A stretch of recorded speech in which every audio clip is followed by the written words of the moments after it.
Hi, my name is Brandon, and I'm an alcoholic and addict in recovery.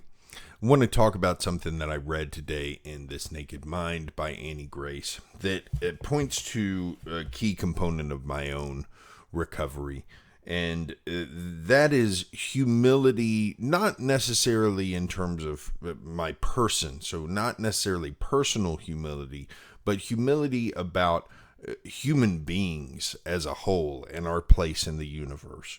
And one of the things that I started to believe a little bit before I came into recovery was that I, as a human being, am just as important as the tiniest bug that's crawling in my house. I'm just as important as the tree that's standing outside. We are all equal in the universe, and that in fact we're really all the same thing. Just because my brain can conceive of me as being an individual doesn't mean that I'm actually apart and separate from the things around me. And this has been a really important component of my recovery because I've been able to find humility in that idea. Even in little things like when I find a spider crawling in the house and, take it outside rather than just squish it. I do that because I feel like that creature deserves to live life the same way that I do.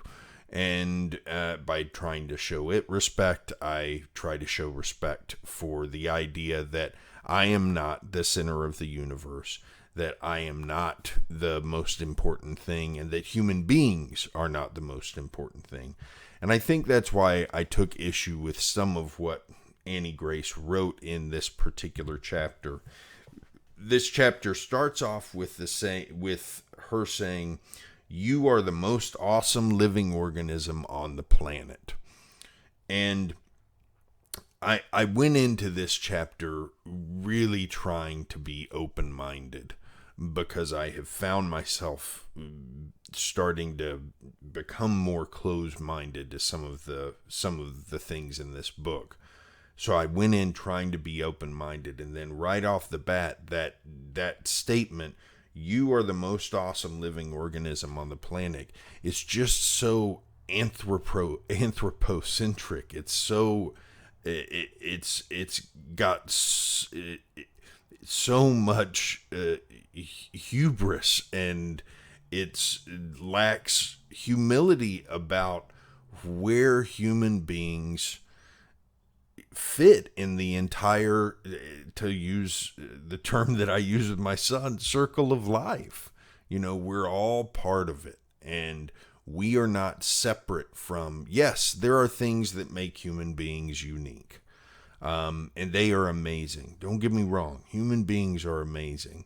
But so are the other creatures that live in the world. And so are the other non-creatures that live in the world. And so is empty space. And everything in the universe is amazing and deserves reverence.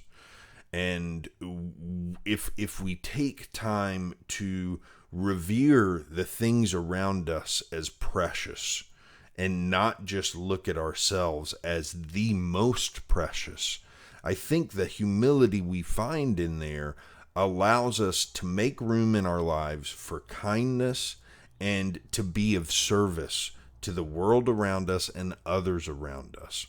For me, that was a big missing piece in my addiction, and it's become a very important piece of my recovery. So that was something that really struck out to me today, because and she repeats that sentiment here. She says, "It's astounding how far we've progressed in science and medicine." It's true. Yet nothing we've accomplished compares to the miracle of a single human cell. I would agree with that too. As we possess trillions of cells, each unique,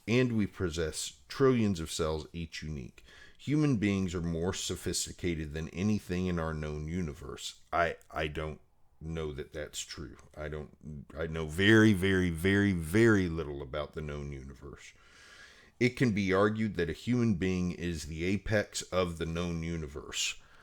I mean, that statement blew me away. We know so little about the known. We know so little about the universe, and even the known universe, even the universe we can see with all of our telescopes. We know so little about it. To say that we are the apex, that's to me that counters the humility I'm trying to. I'm trying to build in my recovery. And that's why it's so important for me to have something outside of myself that I believe is higher than a human being. And for me, that is the universe. I look to the universe as my quote unquote higher power, to use AA terminology. The universe, that's, and everything it contains, looking to that as what I revere and what I hold as the apex of existence, to use her terminology. That's really what has kept me on a more humble path in my recovery. Now, what she is trying to get at, from what I've read, is that a lot of times it's her belief that our belief and the way that we have it's what she's saying is that we have this understanding that we are weak as people, and that our increased use of alcohol and drugs is a symptom of that belief, of that conditioned mentality. And so she's trying to counter that by pointing out how amazing we are as human beings. But I would argue that obsession with how amazing we are is actually part of the reason that I kept drinking in the first place. You know, when I drank to the point where it made my body sick and then kept drinking, I didn't do that because I thought I was weak. I did that because I thought I was strong. I mean, at one point I felt like I was invincible and I could drink for decades the way that I was drinking and not die from it.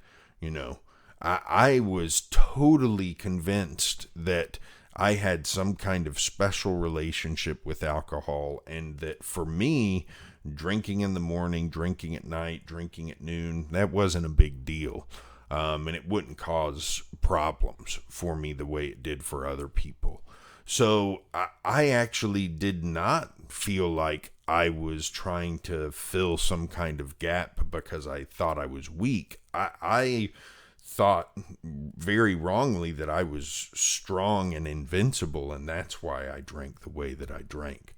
So I understand why she's speaking in these terms, but it did bother me a little bit because I feel like it runs counter to the important humility that I have had to maintain in my own recovery in order to keep away from the egotistical and prideful behavior and thought processes that really drove so much of my life in my addiction.